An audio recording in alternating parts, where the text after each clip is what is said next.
What's going on, everyone? So Herb Jones has been a player that has been heavily linked to Los Angeles Lakers. And I mean, look, you can make an argument he actually makes the most sense at the 3 spot. Like I've talked about, like Andrew Wiggins, Miles Bridges, guys like that. They might be better self-shot creators and not as reliant on like a Luka, Austin Reeves, and LeBron James as a Herb Jones would be. Not that Herb Jones can't self-create himself, but he's just not to the level that an Andrew Wiggins and stuff. He's more of your traditional 3-and-D wing, right? He's more of the traditional, spot up in the corner, attack the closeout, or just knock down, catch and shoot 3-point shot, defend at a high level, defend 1 through 3, right? Kind of the ideal guy. But problem is there's a lot of competition for Herb Jones. And I've talked about, I don't know how realistic Herb Jones is.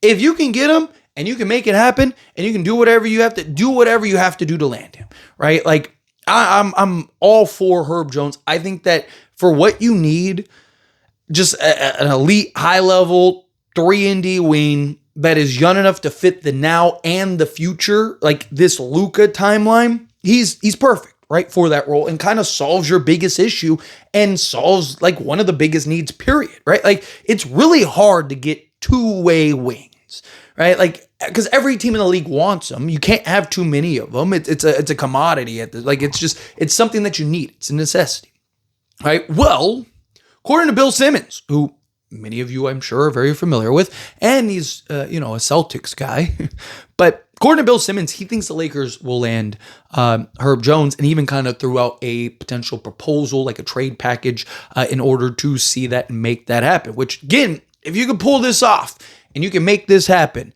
you absolutely do it. I've even said, I don't mind. If the Lakers have to overpay for Herb Jones, I would do it because it's justified.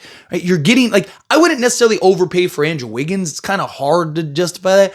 Herb Jones, it's okay because, again, you'd have him for the next handful of years, right? But according to Bill Simmons thinks the Lakers could land Herb Jones.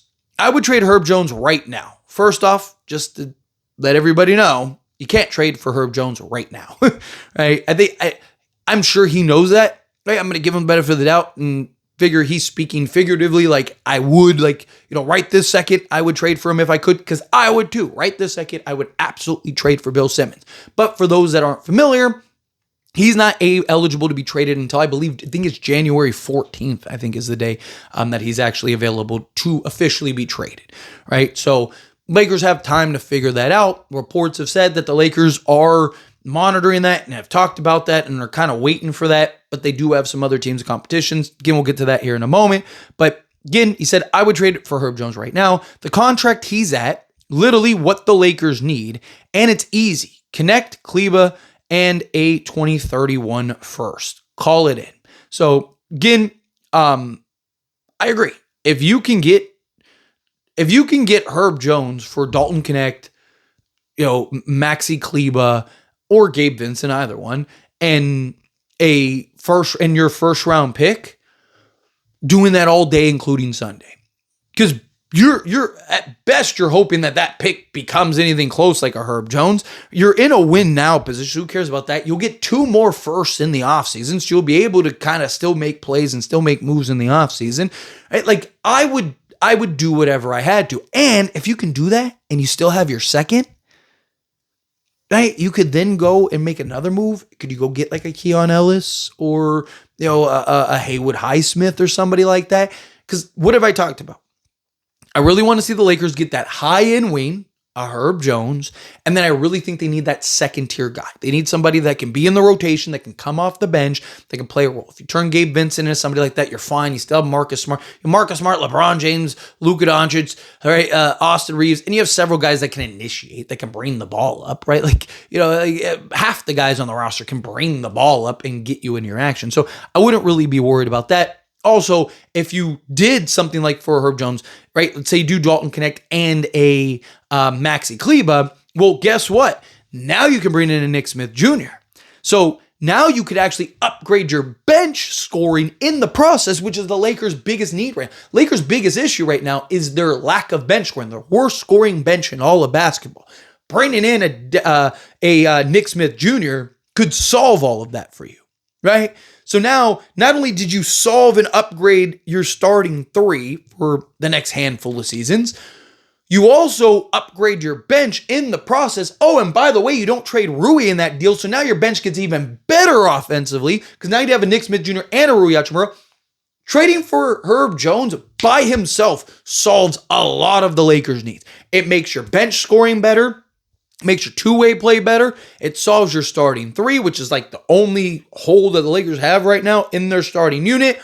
And you'd still have the ability and flexibility to go and make other moves. Because you still have your second-round pick. You still have a bunch of pick swaps, right? So you could do some stuff. You could have some fun creativity things. And, like I said, maybe turn a Gabe Vincent into Matisse Thybulle and give up, a pick swap, right? Like, it's like, there's some people I've seen people be like, why would they want to swap those guys? And, pick swaps are only valuable if a team thinks like, hey, my guy's more like, will be better than you will be when that conveys. Right, so 2031, we will be better as a team than you will be in 2030 or whatever, right?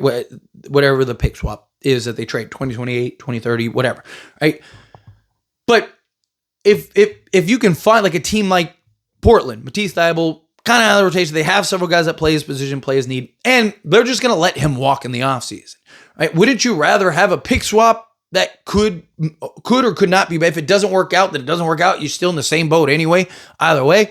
But if it does, then you look like geniuses because it's like, hey, man, remember that swap we did? So, like, those are the kind of things that the Lakers are going to have to find with pick swaps. Those are the type of moves that the Lakers are going to have to kind of figure out with that. But, again, if you can get Herb Jones, you do it. He's cheap enough for the Lakers to go and trade for without any issues, without any concerns.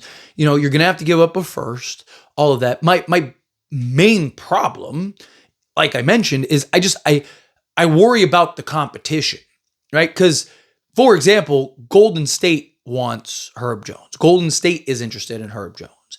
And they could do something like a Jonathan Kuminga plus a first to go get a Herb Jones.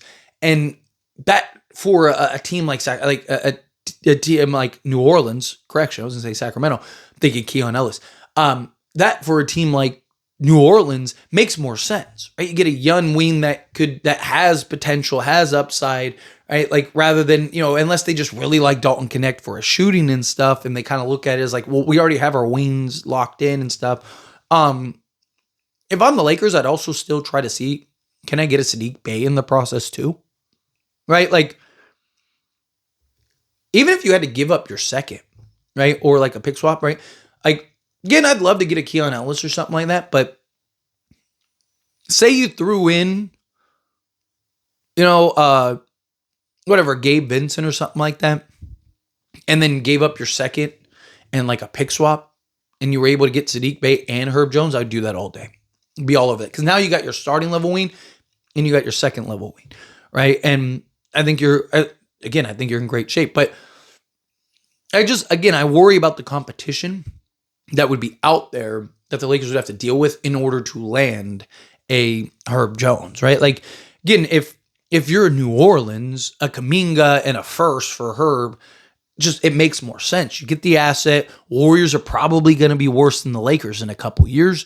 And on top of that, you get just the younger guy with more upside and potential, right? Like, so it's tough, right? But again, would the Warriors actually do like a Kuminga or something like that? Or are they kind of looking like, hey, here's whatever, Melton and I'm just name that popped in my head, right? Like Melton in a first or something like that. Then the Lakers, I think, could have it. So it really just depends on what teams are willing to pony up and give up, right? If if it's like, hey, we'll give you a Buddy Hield in a first for it, then I think now the Lakers are much more comparable, right? I just think it depends on what is the competition, how much are teams willing to give up for him.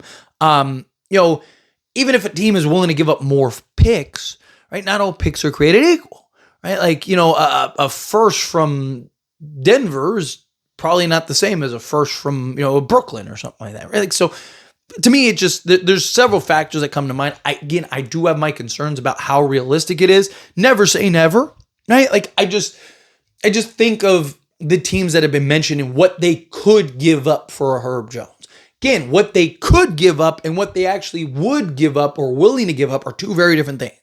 Right? Like, I mean, Lakers could give up a Theo and Austin Reeves to go get him, right? But that doesn't mean that they would do that, right? Like, what they could do and what they would do are two very different things. So what would teams actually do compared to what they could do, and what would the Lakers actually do? Right? Lakers, again, if you give up a Dalton Connect, if you could do exactly like Bill Simmons said, Dalton Connect, a first, and a Maxi Kleba, sign me up. Like, get that already done, finalized, and in writing, and just wait to show the NBA on the 14th. Like, as soon as the 14th hits of January, I need you on the phone getting that done, right? Like, that's what I need. I need that immediately. But anyway, as always, this is a discussion. I pass a question to you. Let me know your thoughts and opinions down in the comments. That being said, if you want to like this video, hit that like button. Helps me out. So we enjoy these types of videos, and I truly appreciate it. Not subscribe channel, hit that subscribe button. Turn the bell notifications. Appreciate y'all. See you in the next one. Thank you.